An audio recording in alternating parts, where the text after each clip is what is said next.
I'm the artist that painted this particular painting.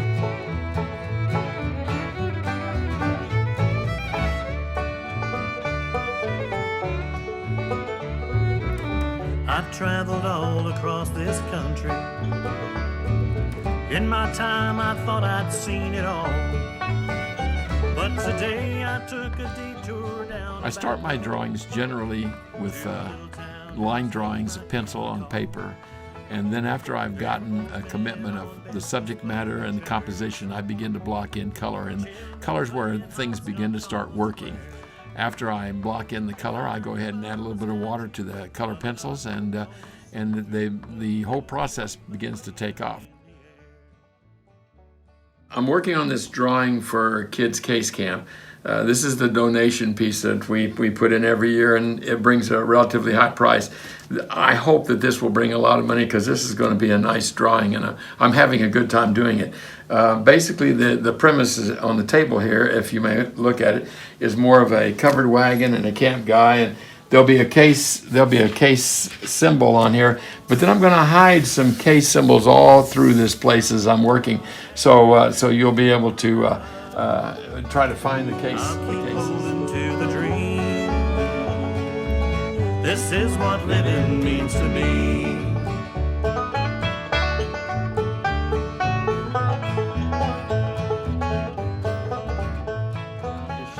I'm using a graphite type pencil to lay down some of the shade, but in a minute I'll drop in some more color.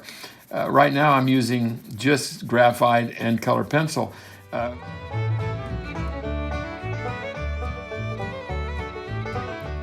Well, I knew that it would get me off my schedule. Still I parked around behind the 5 and dime. There's something about a small town in the summer, like a Norman Rockwell picture back in time. Kids are courting at the drugstore soda fountain, like they did before they built the shopping malls. Well, I saw so many reasons why I love this country. You know, some things never change at all. As I left the 2-lane road. So I always sharpen all of my pencils. All of these pencils are all sharpened with a pocket knife, and how I do it is I hold the knife in one hand and hold the pencil in the other, and they're all very, very sharp. And what I do is I hold the knife edge against the wood of the pencil, and I use this thumb to push against this thumb, so that as I'm pushing, it provides the leverage I need. And as you can see, it shaves off just a slight amount of wood on each one. And what I'm going for is something called a chisel point, and it kind of has a hard edge on one side, but then it has a nice point to the other, and this is the chisel point. I don't know if you can see it. I hope you can. I'm a little too close, but that's what it looks like right there. And so now I'm going to take this pencil, I'm going to work up into here where I've been working a little bit, and you can see I've got a sharper, much sharper point over here. And what I'm going to do with this is I'm going to go around, I'm going to make some hard lines, break this line into here, kind of give that sky a little bit of boost, and then I'm going to go back in on the back side of that line, and I'm going to start to pull some of that color into it. And as I pull that color into it, it kind of gives it a little bit more three-dimensionality. And we're not through yet. After I block this color into it, like right in through here, then I'm going to go ahead and I'm going to find my eraser. Now my eraser I use for 3 or 4 different purposes. You'll see some edges they have kind of a burnish with the color on them, and then some of them don't. I don't like the eraser to have that burnished color all the time, so I'll take a slice of that off right about here, and I'll take a slice off here, and now I've got this clean part of the eraser. I go back in and I'll pull this out in the white area, and then I'll rotate that eraser to where I have a little bit of a burnishing going on, and I'll smooth that color in. And now these are watercolor pencils I'm using, so when I throw the water on this thing, it's really going to pop. It'll look really nice. So, and then when you're pulling those eraser crumbs off, you're going to have to use a brush. I use a brush to pull those off. And the reason so is if you try to move it off with your hand, they'll make drag marks across your pieces. It may not show up that awful much, but it might, and I don't like it to. I'm going to take my graphite pencil. I'm almost through with my little demo for the night, but I'm going to work into this tree just a little bit here. And I'm going to go ahead, and you can see I have some lines.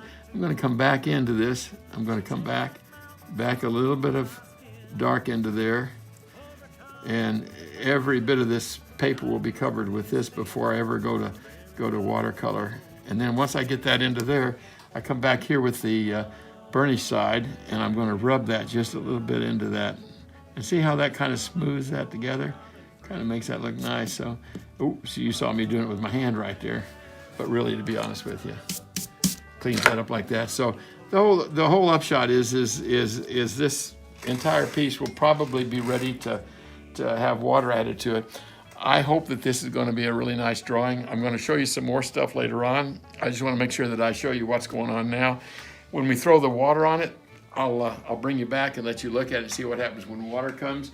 So this is my working studio, and I thoroughly enjoy painting and drawing. I bid you a fair adieu until the next time we meet. Well, I knew that it would get me off my schedule. Still I parked around behind the five and dime. There's something about a small town in the summer, like a Norman Rockwell picture back in time. And get that blocked in real well. And it's pretty subtle. It's kind of hard to see, but you'll get the point here in a minute. Okay, so I'm going to clear the table. I'm dusting it off here to make sure there's no particles left. And I think I'm ready now to start blocking color. I'm going to use probably I don't know the numbers of brushes that well. I don't care. I just look for the brush that looks and feels right. And this one here is a number 10. It feels really good, so I'm going to work with it. And I've got some water right here. And so what I'm going to do is I'm going to dab my brush into the water, and let's see how this works. I'm going to block this water into here and let the colors pop. I think it's kind of neat how it works. So as you move those colors in, you watch how that color just really comes alive. And this is where the painting starts to wake up, right into this stage. And then I'm going to clean that brush out again. I'm going to go over here and take some of this other color. It's kind of a purple. It looks kind of pretty. I like it. I'm going to take that color and I'm going to work that one back into here so that I have a little bit of that on my brush as I'm working.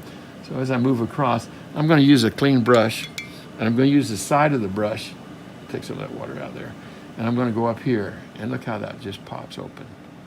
See how that line just follows through real well? So once we start blocking,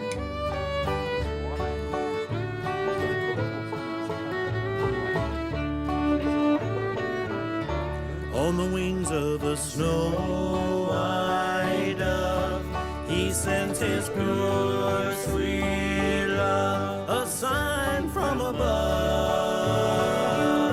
On the wings of a dove, old Noah had drifted on the flood many days. He searched for land in various ways. Troubles he had some, but he wasn't forgotten. God sent down his love on the wings of a dove, on the wings of a snow. and that gives it a real soft and gentle look to it. And then once I get this sky done, I'll work down here on some other parts, but let me show you what they're going to look like at first. Now, you saw me down here with the pencil a minute ago when we came in. So let's come down here. I'm going to clean the brush out. I'm going to go ahead and work this area. And this is the kind of, when you have big areas like this, they're kind of fun. And you won't see a lot of change, but what's happening is, for me, I can see these colors softening and blending better. Now, once we get the water on here and we get this color, then I'm going to go back in with some watercolor paint, a little bit of ink, and some gouache.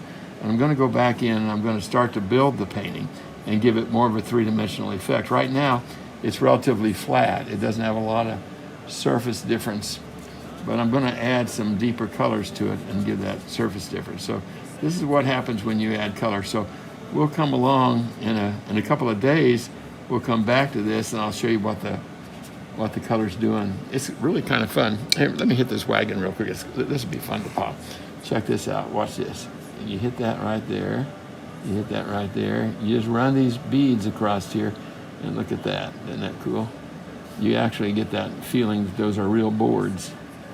And they are. They are boards. This is a wagon. But here you go. See how you can block those in like that?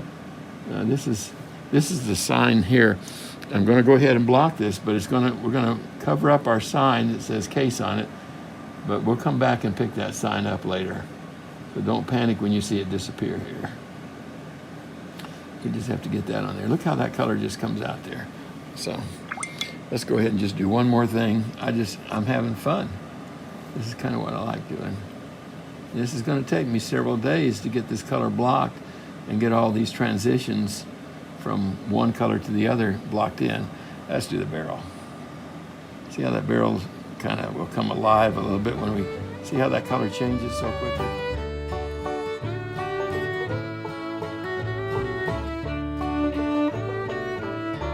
On the wings of a snow white dove, he sends his good.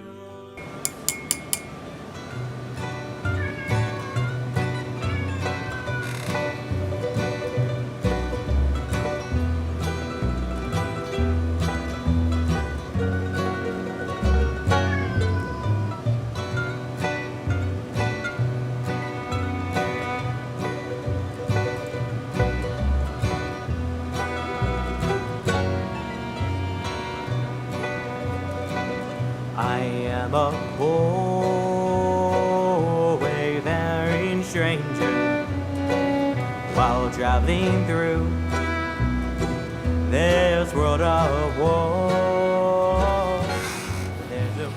Okay, so what I'm doing now is I'm going to start to block in a little bit more detail.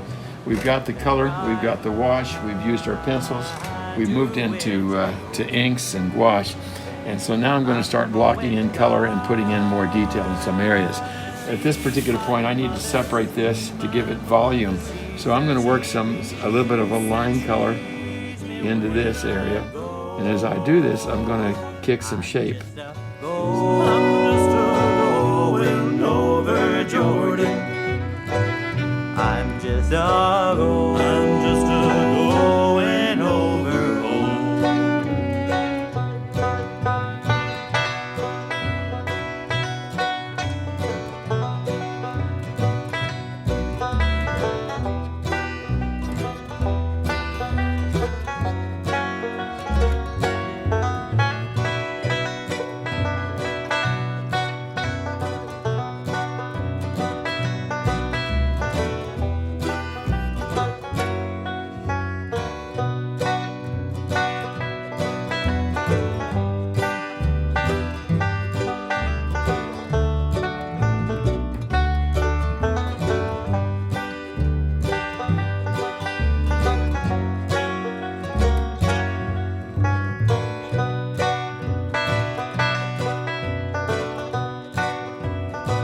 Right here, go below that yellow line, because I want that yellow there to be a reflection. The sun's right here, so I'd like to catch a little of that light. And I'm going to use this brush that had water. I'm going to back it in and let it fuse, and bring that back into right in through here. See how that fuses? Isn't that pretty?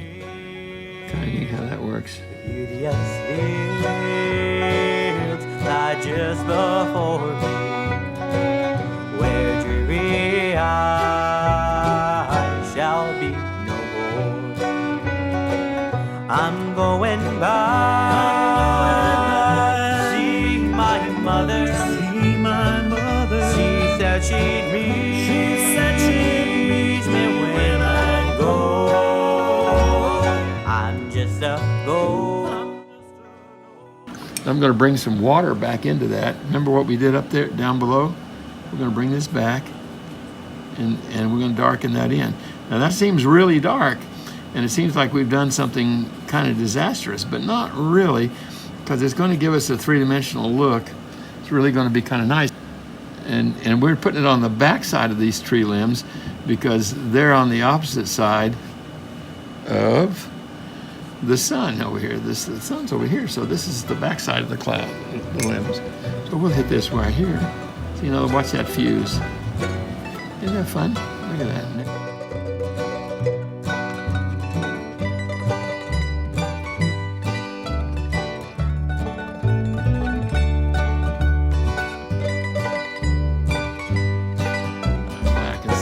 Pulls that back and kind of redefines it. Now this is set.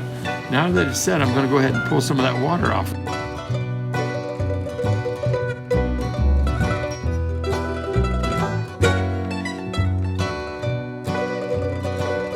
I'm going back to see my Jesus. See my Jesus. I'm going back no more to roam. I'm just a going over Jordan. I'm just a going over home. I'm going back to see my Jesus. See my Jesus. He said he'd meet me when I go.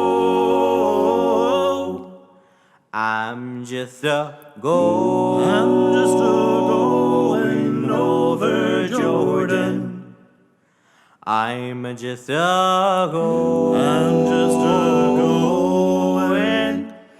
over home.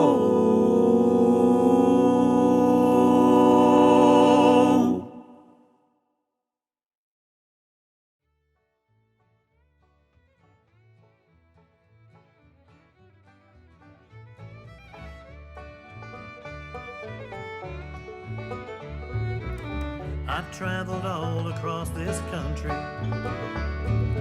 In my time, I thought I'd seen it all. But today, I took a detour down a back road to a little town whose name I can't recall. Okay, so, well, I think I'm about finished with this piece of art. I believe it's ready to now date and sign and send off to the framers. So at this particular point, I want to bring a couple things to your attention that I think are good things to know about a piece of art. First of all of the art supplies that you see here and everything that I use, including the paper that I'm working on, is all neutral pH. So it's going to withstand the test of time with no issues. The next thing I want to mention is, as you remember, we laid down the basic color with these color pencils. And then after we laid down the basic color, we went ahead and added water. And then after we added water and brought out the color, then the next thing we did, we started laying down the watercolor, the ink, and the gouache, so that the whole thing comes together as a kind of a mixed media. I want to point out a couple things. Along this edge over here, you'll see a lot of little spots and droplets. These are signature in my work whenever I work, because whenever I'm working with a brush and I'm bringing it across and there's water and I'm doing like flickering it, sometimes droplets will hit this. I actually like that quality. It shows that it is watercolor, and it also shows that it is hand painted and it's an original piece of art. In a lot of paintings that you see that are in museums, and you'll see water spots like this one up here that I'm pointing to. There'll be water spots and droplets. These become valuable assets to indicate the style and the use of materials. The other thing I want to draw to your attention is, let's look right down here, the edge of the paper. You'll notice that it's kind of a rough edge on this. This is called a deckled edge, and this means that this paper basically is handmade. It's a sheet of paper. It's made by the Arches Paper Company, and it's deckled edged, and it's also called hot press, which means that it's pressed hot when it's made, so that it has a smooth, workable surface. So as it goes off to the framer, when the framer frames it, my first request will be that the framer includes the deckled edge, so that when somebody purchases this piece, they'll see this edge and they'll know that that's part of the painting itself. I mean, this is as important as the subject matter. Then I guess the next thing I'm going to do is come over here to the right-hand side, and this is where I'll sign and date things. All right, so I'm going to go ahead and sign it just with. Okay. Looks good. Okay. And then the date is, we always have to, we date our pieces. So let's go ahead and throw the date down. And this is it. This pretty much finalizes everything. And we need to put 2020 instead of just 20 because anybody could modify that. And this particular piece, and I'm going to use a different pencil for that. And this particular piece is called a Cowboy Church. So we're going to say right about here. We're going to go ahead and write down.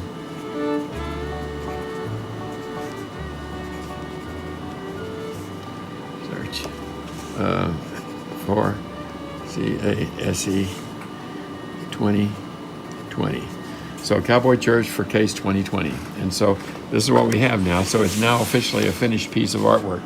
And with that being said, our next goal, or the next thing that we're going to try to do, is take this to the framer and have them frame it up. And hopefully a lot of people will bid. So what I'm going to do now is I'm going to hold this piece up for you to see.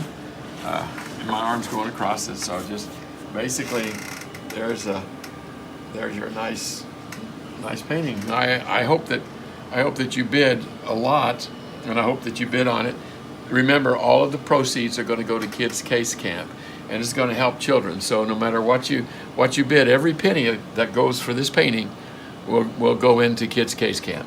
And it's an honor to paint it, and it's a pleasure to meet you all. And I hope you all the best luck. I hope you're having a great time, and I hope you're enjoying the usual Case Camp 2020 COVID year. So thank you so much for tuning in, and we'll get back with you. On the wings of a dove.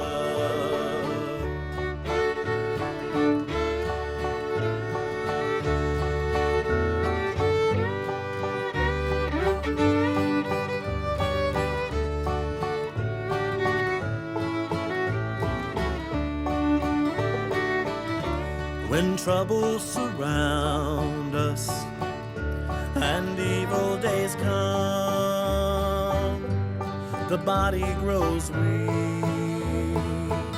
and the spirit grows numb. When these things beset us, God does not forget us.